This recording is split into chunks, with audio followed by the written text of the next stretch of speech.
Well, hello guys, my name's Becky and welcome back. It's been a while since I've done a video. Thanks for the love on my manga collection. It's been busy these last few weeks. Today I want to talk about one of my new series that I've started reading, which is called Mao. Ever since I've been reading Mao, I have been comparing it to Inuyasha quite a lot. It is one of Rumiki Takashi's latest works and it is in the shadow of Inuyasha at the moment, but I wanted to sit down and talk about the two of them today. I keep asking the question to myself, could Mao be this decade's Inuyasha? Just the setup is there and it's really popular, but so today we're going to be discussing both of them together and just to answer the question, to really answer the question, could Mao be this decade's Inuyasha? Mao is Rumiki Takashi's latest work that appeared in Shogun's Weekly Shonen Sunday in May 2019. Since then, it's been gathered into 10 Takaban volumes. This gained the licensing rights for the English release, and there are currently 3 out in English so far, and they started distributing them around September 2021. But I think in the UK, because we get manga later, it's October 2021. So the basic premise of Mao is it follows this 15-year-old girl called Nanako Kiba. She was involved in an accident in the first year of elementary school. So normally Rumiki Takashi sets it in the year that she publishes. So Mao takes place in the year 2019. It means that I think the accident takes 8 years before, so it's about 2011. Meanwhile, Inuyasha is set in 1997, which is when it first came out. However, because of this accident, Nanako's parents died and she has to go live with her grandfather. So we fast forward to the 2019 era, because where the accident took place was this shopping street, and she hears her friend talking about the shopping street and how it's quite calm, and so she decides to investigate and go and see if anything's changed, but it's all been like the road's been bricked over, the shopping street's the same.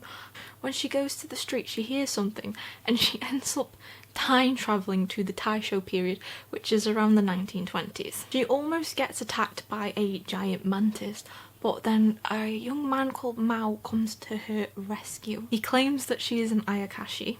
And from that chance encounter, she learns that Mao is cursed by a creature called the Bayaki and his sword, and that is who he's looking for.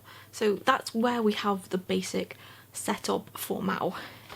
Now, Inuyasha's setup is complete. There are similarities to Inuyasha's setup and some differences as well. Inuyasha is another one of Rumiki Takashi's greatest works, and in my personal opinion, it's her magnum opus. Of course, it does have its flaws, but all around, it's a great series. Inuyasha is about a 15-year-old schoolgirl called Kagami Higurashi. The story takes place where she has just turned 15, so it's her 15th birthday. She lives at the Higurashi shrine with her mother, grandpa and younger brother Sota. She's just about to head to school when she hears a young brother calling her for help, and it turns out that he thinks their cat has fallen into the well.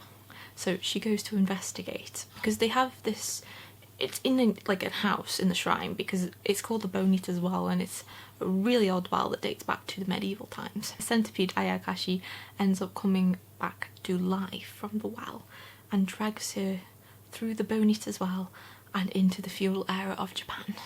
So she ends up time travelling to around the Middle Ages of Japan, and that is where, this is one of the setups for the story. She ends up finding out that she's the reincarnation of a priestess called Kiki, who was attacked by a demon called Inuyasha, who was sealed by an arrow and is near the Bonita's Well because he tried to steal a thing called the Shikon Jewel, which is what Kikyo protected.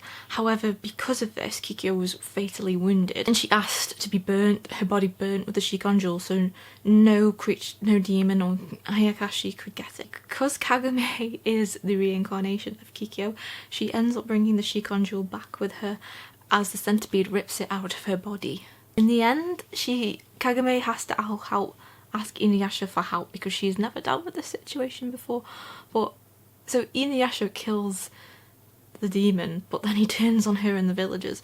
But with the help of the priestess, they put a necklace like a talisman just to try and get into submission, which is where the famous, you know, Kagame sit or Aswari comes. So they get him under control, but then obviously because they've now got the Shikon jewel, things are coming. A demon crow tries to come and get the jewel, and they have to get it back. But with the help of Inuyasha, Kagame starts using a bow, but she ends up shattering the Shikon jewel into into millions of shards, into fragments.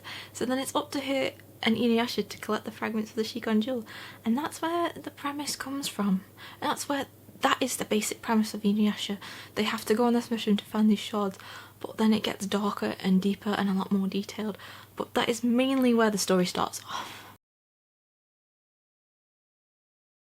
So obviously with both stories there are some elements that are similar, some that are different. But first I want to talk about the characters. Even though like the characters seem similar, they're very different. Mao seems really similar off the bat to Inuyasha, with its elements of time travel and Ayakashi. However, there are certainly things that set it apart. One of these main things is the characters. For the sake of this video, I'm just going to be comparing the main characters, as Rumiki Takashi likes introducing a lot of characters, whether they be recurring or part of the main supporting cast. So for Kagame and Nanako, both Kagame and Nanako are 15 when their stories start.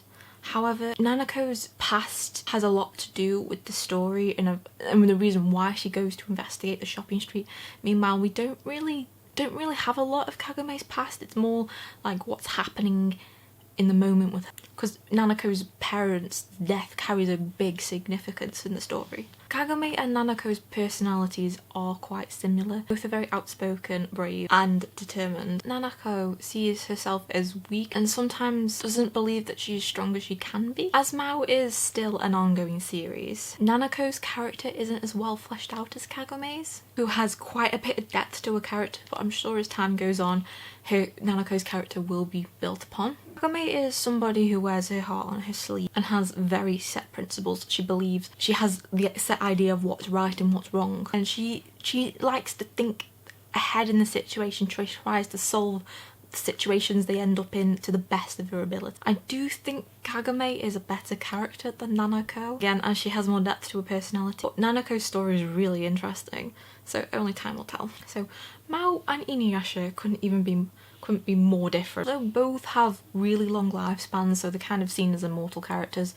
Inuyasha is a half demon and so he ages slower than normal humans, and meanwhile Mao has been cursed, so he's lived for over 900 years. Mao is someone who is very mature for his age but is also very aloof, which leads Nanako to think that he is very unkind. So she really doesn't have a very good opinion of him because she thinks he's very cruel and cold and kind of callous. Inuyasha on the other hand is a very abrasive character. The way he talks is rude, he doesn't use honorifics, he talks to people by their first name, he doesn't really have respect for elders like most people would have done then. But that's only due to his upbringing, not having the ability to fight back until he was older. Someone who goes straight into the attack and doesn't back down no matter if he's in danger. But he also has a loving side and has trouble expressing his feelings. But his friends can see this and love that side to his personality. In the same situation as the two main girl characters, I think Inuyasha is the better well-rounded character, as I know how he would react to certain situations and what he would do, what his true feelings are and what his thoughts, what he cares for. And I think one of the best elements to Inuyasha is Inuyasha's character development. He goes from this really aloof guy to, he's still a bit of a, he goes from this really abrasive character to truly caring for Kagame and like really soft and opening up to people. That's not to say Mao isn't a good character, he just needs a bit more development, which will hopefully happen on later down in the line. I know of his backstory, but it only explains a little bit of his motivations, and it's hard sometimes to get a sense of his character. Like sometimes I can't really get a good read on him. Only time will tell, I suppose, until we see like how he would react to a situation, what his true purpose is, although we do know he wants to hunt the Bayaki, but there's got to be more reason to it. Okay, so all of the characters do have different aspects to themselves. The story, on the other hand, couldn't be more different. They're both very different, which is great because it actually sets them apart. Inuyasha, of course, having the main story about Inuyasha and Kagome going to find this jewel shard, but they have a greater premise where they, with the introduction of the main antagonist Naruto, and all the main supporting cast have a reason to want to hunt him down. They have a reason wanting to defeat him, and like Inuyasha follows a few elements of like the hero's journey trying to get stronger to defeat the main enemy.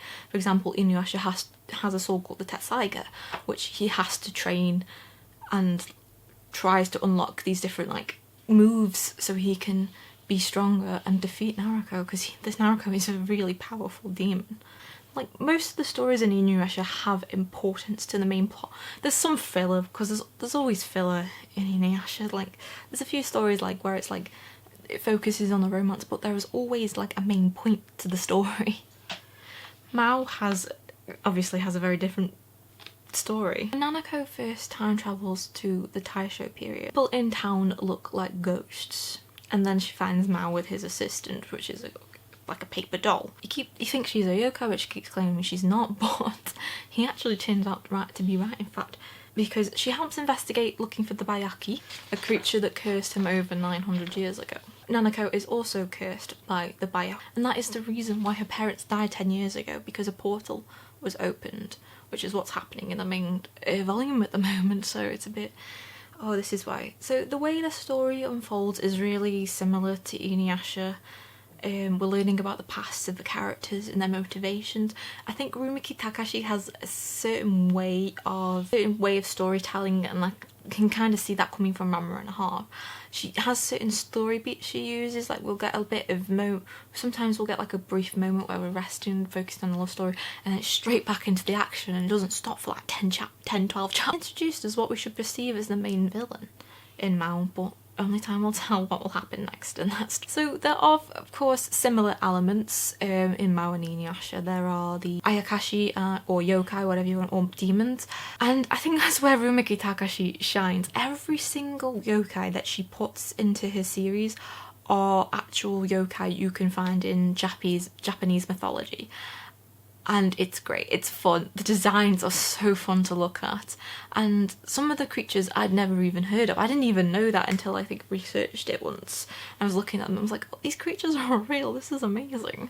I think as well with Mao, she puts a bit more into Japanese mythology. For example, I've just read volume 2 of Mao, and they're talking about how in Shintoism they believed that a catfish was the reason why earthquakes happen, and so to stop those earthquakes the gods put a stone on top of the catfish, and so these stones were kind of perceived as worshipping places.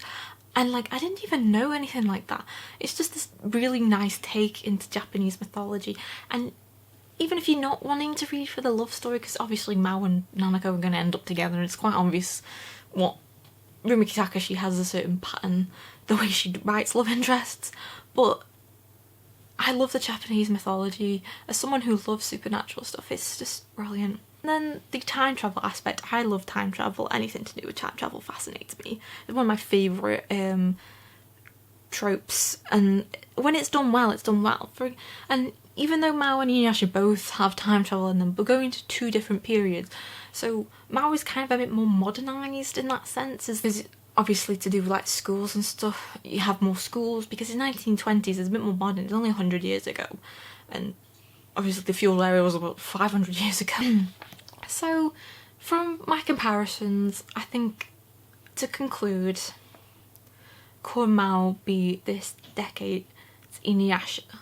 Personally, I think the short answer is no, to be honest, but the longer answer is more of a complicated. Inuyasha is one of Rumiki Takashi's best series, and I say that wholeheartedly. It's had a lot of heart and thought put into it, and a lot of planning, and you can tell the way she might have decided to make it a bit longer down the line, but she has planned it. With the help of the anime, it became a wide world phenomenon, and it's loved even to this day. I think I saw someone on TikTok talking about how they went to a convention and had an Inuyasha wedding in like 2009. Like, if that isn't dedication, I don't know what is. I didn't watch it when it first aired. I was a bit too young. I think I was about 5 when it first aired, so I wouldn't have watched it. But I think I found it in like 2016 and I fell in love with it and I love the characters. I wouldn't have collected the manga if I didn't like it as much as the manga's better than the anime. Just gonna say. Some of it's a bit dated, yes, and some things are a bit stagnant. But it wouldn't be popular with it. But it wouldn't be popular without reason. Mao definitely has a lot of potential to it, but I feel like there's so many elements that are similar to Inuyasha that people are going to be constantly comparing it. I mean, like I've done. The thing is, I don't think it will be as popular as Inuyasha unless it has help with an anime. Even though Rumiki Takahashi is one of, it wouldn't be as popular in the Western world as it would be in Japan. I don't know if it'll ever see as much success as Inuyasha because that's just something special of its own, because Mao has really got to step out into the light and become its own thing. But when one of its successors has been Inuyasha, you kind of just think, well, it needs to step out the limelight and hopefully have its own thing without people thinking of Inuyasha when they're reading it. But it's going to be so hard to step out of that light. But I really want it to get going and I really want it to shine on its own thing because there's a lot of potential. There is a lot of potential in this series, and I hope this video gives you a bit more of indication, and if you like the sound of it, I hope you read it and make the decision for yourself whether it should be one of these series that becomes popular, because I really would like it to have that success that Inuyasha had. But in the end, only time will tell if Mao will amount to what Inuyasha was in the last 20 years. So that is it from this week's video. Thank you for watching. I've done a few videos like this in the past, but I kind of want to go more into the style where I'm writing, or I'm like just discussing series in general, because I really like it.